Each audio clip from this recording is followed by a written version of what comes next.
ছোট্ট এই দোয়াটি যদি কোনো ব্যক্তি প্রতিদিন একবার করে পাঠ করতে পারে, ওই দিন সে ইচ্ছা করলেও কোনো পাপ করতে পারবে না। মানে পাপ করার ক্ষমতা সে হারিয়ে ফেলে, শয়তান তার কাছ থেকে অনেক দূরে চলে যায়।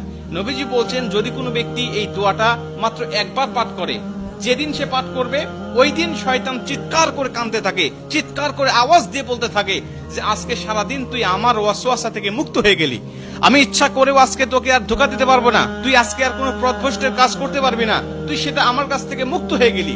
মানে এই দোয়াটার এতটাই পাওয়ার, এতটাই ক্ষমতা আল্লাহ পাক দিয়ে দিয়েছেন। অতএব আমরা এই দোয়াটা মুখস্থ রাখবো, ছোট্ট একটি দোয়া মুখস্থ করে প্রতিদিন আমরা তেলাওয়াত করব।